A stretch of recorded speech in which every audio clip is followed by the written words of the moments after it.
মোবাইলটোত এনে নাচ চাই থাকিলে হ'ব নেকি? ৰিল চাই থাকিলে হ'ব নেকি? মোবাইলটোত ৰাজনীতিৰ বিষয় চাইব লাগিব। ৰাজনীতিটোৱে গোটেই জীৱনটো নিয়ন্ত্ৰণ কৰি দিয়ে। সেইটো কাৰণে মই লাগি আছো আৰু এখেতসকলৰ চাকৰিটো ৰেগুলাৰ কৰিবলৈ লাগি আছো। অংগনবাদী কৰ্মী সহায়িকা কোনে লাগি আছে? বৃদ্ধ পেঞ্চন 250 টকা নহয়, বৃদ্ধ পেঞ্চন 3000 কৰিব লাগিব বুলি এইবাৰো বিধানসভাত ধৰিছো। CM কৈছে মই সব বৃদ্ধ পেঞ্চন পোৱা মানুহবিলাকক অৰুণোদয় দি দিম 1250 টকা। মই কৈছো নহয় 3000 কৰক। তেতিয়াহ'লে অৰুণোদয় আপুনি 3000 কৰক। মই কৈছো যে অৰুণোদয় আধাক দিলে নহ'ব, চবকে অৰুণোদয় দি দিয়ক। আপুনি ব্লেকমেইল কৰি অৰুণোদয় দিম তেতিয়া বিজেপিক ভোট দিব লাগিব, এইবিলাক নহ'ব। অসমৰ টকা চবকে দি দিয়ক, মহিলা যিমান আছে চবকে অৰুণোদয় দি দিয়ক। দি এই অৰুণোদয়টো অলপ পইচাটো বঢ়াই দিয়ক। 1250 টকাত একো নাপায়। বৃদ্ধ পেঞ্চন মই কৈ আছো যে 250 টকাত এটা হৰলিক্সে কিনিবলৈ নাপায় 1 কেজি, হয় নে নহয়?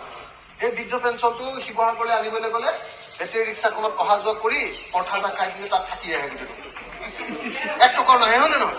সেইটো বঢ়াবলৈ কৈ আছো। বিধৱা পেঞ্চন মই 3000 পৰা 5000 কৰিব দিছো। বৃদ্ধ পেঞ্চন 3000 পৰা 5000 কৰিব দিছো। অৰুণোদয় 3000 পৰা 5000 কৰিব দিছো। আৰু অৰুণোদয় 100% মহিলাক দিবলৈ কৈ আছো। মহিলা যিমান আছে চবকে দি দিয়া। ৰান্ধনীখিনিৰ কাৰণে লাগি আছো, আশা কৰ্মীখিনিৰ কাৰণে লাগি আছো। আকৌ আশা কৰ্মী ৰান্ধনী বাদ দিয়ক, যিসকল এখেতসকলৰ নিচিনা চাকৰিয়াল আছে 2005 চনৰ পাছত চৰকাৰী হৈছে চাকৰি, সেইবিলাক মানুহৰ পেঞ্চন কাটি দিলে নৰেন্দ্ৰ মোদী আৰু হিমন্ত বিশ্ব। তেওঁলোকৰ পেঞ্চনৰ কাৰণে মই লাগি আছো।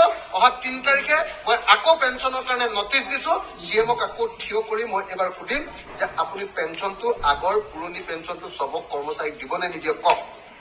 আকৌ 3 তাৰিখে মোৰ হেৰি আছে, নটিচ আছে। যিটো অল্ড পেঞ্চন বুলি কয়, অল্ড পেঞ্চন স্কিম OPS। এতিয়া নিউ পেঞ্চন স্কিমত দিছে, পেঞ্চনেই নাপায় তেওঁলোকে। গোটেই জীৱনটো চাকৰি কৰিলে পেঞ্চন নাপালে কি কৰি খাব? যিকেইটা 2 নম্বৰীকৈ পইচা গোটাই থৈছে সেইকেইটাই খাব পাৰিব, কিন্তু সাধাৰণভাৱে যিবিলাকে বেছিভাগ কৰ্মচাৰী এইটো 2 নম্বৰী নকৰে, সিহঁতি কেনেকে খাব? সেইটো কাৰণে লাগি আছো। গতিকে আপোনালোকৰ বিধায়কজনে অসমৰ প্ৰত্যেকটো প্ৰশ্ন, অসমৰ প্ৰত্যেকটা পথাৰত পানী যোগান দিব লাগিব। এইটো প্ৰশ্ন বেলেগ কোনো কৰা নাই। 100% পথাৰত পানী যোগান, 100% পথাৰৰ মানুহৰ ঘৰত খোৱা পানী যোগান। সব প্ৰশ্নবিলাক এটা এটাকে ধৰো কাৰণে মানে মোক দেখিলেই সিহঁতি মাথাটো গৰমে উঠি যায়। দেখিছে না? সঁচাকে চাই নে নাচায়? মোবাইলটোত এনে নাচ চাই থাকিলে হ'ব নেকি?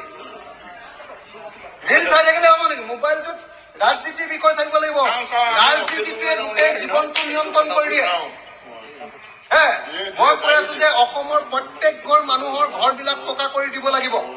প্ৰধানমন্ত্ৰীয়ে 2022 চনৰ ভিতৰত চবৰ ঘৰ পকা কৰি দিম বুলি কৈছিলে। আপোনালোকে দেখিছে নে মই এইবিলাক কেনেকে ধৰো? একদম CMৰ মই মাথা গৰম কৰি দিম।